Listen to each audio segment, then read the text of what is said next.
Well, since I seem to be in trouble again with YouTube because they went through my old videos and demonetized them and flagged them, and Team YouTube isn't explaining to me how I had the dead bodies in one video.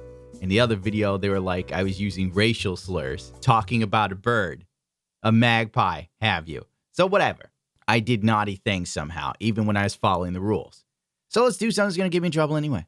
What if I told you that I found out why everything happened at the Capitol yesterday? In fact, I dare say I know why coronavirus was such a big problem too. I am going to enlighten you children because I have seen the error of my ways. I am now non-binary and I'm super left-leaning. I'm going to have my own flag because I'm a robosexual. You have to accept it, and YouTube needs to stop treating me poorly because I'm brown, you morons. All right, I need you to understand something. People that hate me usually lean very far to the left, to the point of where their perception of reality is often skewed in a very interesting way. May I enlighten you? I shall. Nobody cares. Here's a tweet that preludes everything that happened in Washington, and when I read you this tweet, it will all make sense. This whole decade has been stupid, says the Zero Virus. Dude pissed off his ex's video game got a good review, all right? It's a domino effect. This all leads to 336,000 Americans dead in a pandemic. That's right. GamerGate led to this. So technically, if you look at it, GamerGate led to the Black Lives Matter riots too. Because if it wasn't for GamerGate, then coronavirus wouldn't have been so far out of control and everybody wouldn't have been on edge. Maybe not even the police. Maybe all of the terrible things that happened in 2020 wouldn't have happened because of GamerGate. That's how these people think. But don't worry, I have more for you. For context, the far right exploded in size because a dude claimed his ex-girlfriend slept with games journalists to get a positive review, and white nationalist opportunists used that as a launching point for the alt-right, which directly led to Trump's election, which mishandled COVID. See? GamerGate. It's always GamerGate. All roads lead back to GamerGate. The death of Jesus. GamerGate. Now, you might be going, how did GamerGate lead to Jesus' death if GamerGate happened after Jesus' death? Listen, okay? I was involved in GamerGate, according to 2 news articles I read that said I was directly involved. Now, if you look at it logically, my YouTube channel didn't exist at the time, but don't you worry. It doesn't matter. This all makes sense if you don't think about it. Remember, don't think. You listen, you don't think. Okay, I feel the liberation inside of myself. I just realized that historians will have to write about GamerGate the same way that they wrote about the assassination of Franz Ferdinand, and I'm so sad. See? My God, this is actually so stupid, I can't even make this funny. Now that we all know GamerGate led to coronavirus, you now also will learn that according to Vox, GamerGate is responsible for what happened at the Capitol yesterday. What we still haven't learned from GamerGate.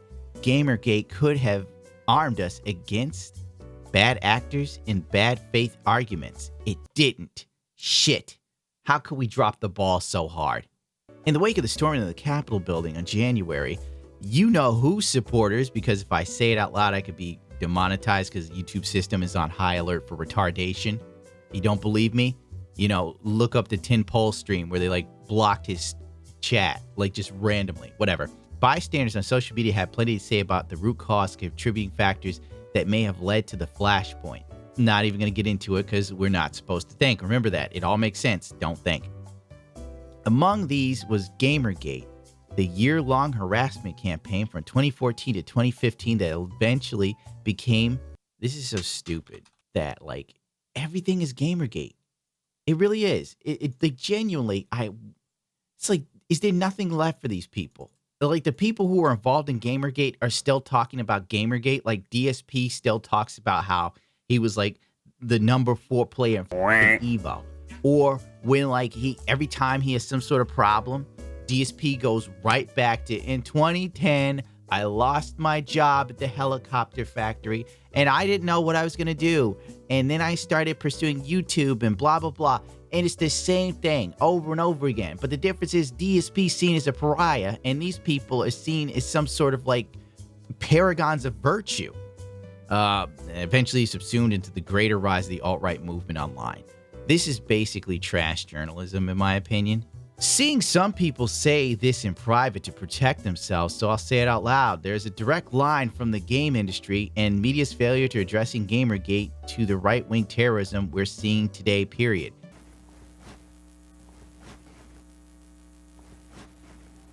Where? And what was it called when, like, the other riots were going on and businesses were burning, people were being beaten up and shot? What was that called? It wasn't even called terrorism. But whatever. Here's the difference between what happened in D.C. At least what happened in D.C., I didn't have to worry about my neighborhood. All right, a couple rich people who are so far gone from the problems of the average American got shook up for 5 minutes. It's what the rest of us have been living in for like a year. What's this one? GamerGate MRAs, don't even know what that is. Trump Proud Boys, except we're all canaries in the coal mine.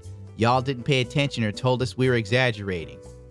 I don't even understand this. Look at these old guys. Most of the people in these pictures I'm seeing that I can't even show you because that's how stupid YouTube is, are old white men. I highly doubt they gave a rat's ass about GamerGate in 2014 and 2015. If anything, they were rocking the Leonard Skinner and smoking a goddamn doobie, while Zoe Quinn was doing whatever the hell she was doing at the time. And of course, we got one from Zoe Quinn. Hey, you want to say GamerGate led to this without acknowledging that GamerGate was a symptom of a larger systematic bigotry that has always existed, an extension of DV? What's that? Are we talking about the DMV?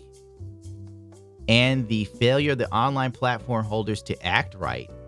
I really don't appreciate being used like that. I don't know what the hell she's talking about, but in Zoe Quinn's mind, everything is about her.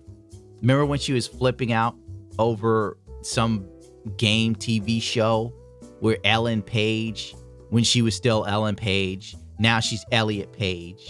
My God, does he have to give up that role? It's a woman's role. We need more roles for women, you know, in Hollywood, whatever. She flipped out over that, which was a big nothing burger. And now I don't even understand this one. I don't know what she's being used for now or how the hell she's even involved in this. It has nothing to do with her. But GamerGate is the root of everything. Remember, it all makes sense if you don't think about it.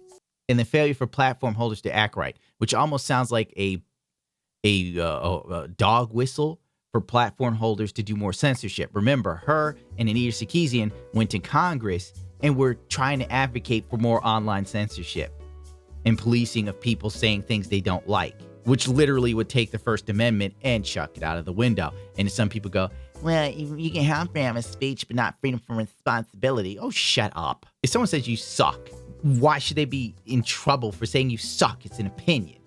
At that point, you may as well get people for what they may be thinking.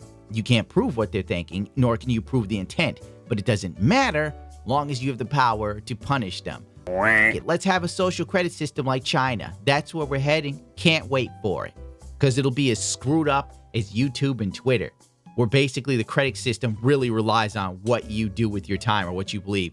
Oh, you voted for the candidate we don't like. Your credit score is a 0, mister. Good luck getting a job now, you idiot. Maybe you should have thought twice before having an opinion, mister. GamerGate is a watershed moment leading to experience for many future Trump supporters? That doesn't even make sense. I don't believe this in one bit. This seems to me like trash journalism, and it's trying to bring back something that should be dead. Personally, can we get over GamerGate? I'm beyond tired of it. I don't fully 100% know what it's about. All I know is I'm sick of hearing it. Like a Bruno Mars song, except far less catchy. Could we be done with this? Could we do something new? It's a dog whistle for the same shit, so the same irrelevant people can somehow be thrust back into the spotlight by using everything going on in America that has absolutely nothing to do with them to put the spotlight back on them. You know, all these things going on reminds me of GamerGate. If only GamerGate was handled differently. I was there. I tried to warn people about whatever the fuck is going on now that doesn't pertain to me, but now it does, because I said so.